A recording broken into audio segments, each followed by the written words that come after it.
La Turquie commémore les 10 ans de la tentative de coup d'État qui a fait 251 morts, sans compter les auteurs du coup de force avorté.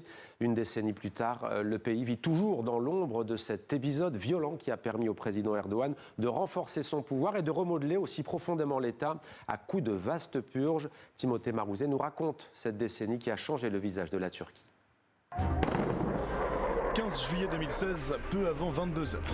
Des avions militaires survolent à basse altitude la capitale turque, Ankara.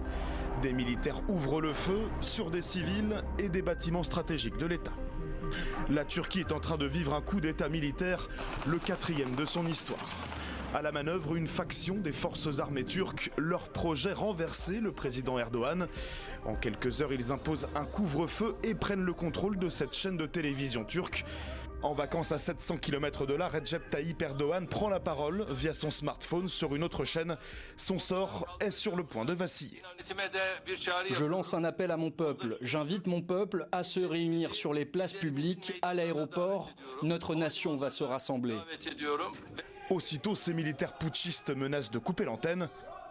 Mais trop tard, des milliers de personnes ont entendu l'appel du président et envahissent les rues. En quelques heures, les partisans du pouvoir reprennent la main. Le bilan est lourd, 251 morts, 2000 blessés. Mais le président turc est accueilli le lendemain en héros et ressort même de cet épisode renforcé. Le mystère de ce coup d'État raté n'a jamais été élucidé. Donc, ça ressemble à quelque chose, ça peut être lu comme un coup monté par Ankara même, enfin les proches de Erdogan. Dans les mois qui suivent, 160 000 fonctionnaires sont limogés, 55 000 personnes arrêtées. Officiellement, le pouvoir veut neutraliser les partisans de Fethullah Gülen. Ce prédicateur installé aux États-Unis est accusé d'être le commanditaire du putsch. Mais les purges s'étendent bien au-delà des réseaux goulénistes.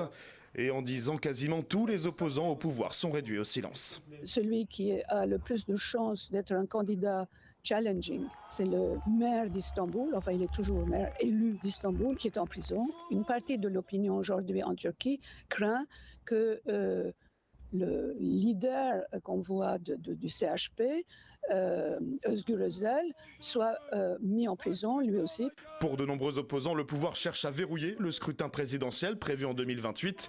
Un scrutin qui sera très probablement avancé pour permettre à Tayyip Erdogan de se représenter après déjà 25 ans à la fonction suprême.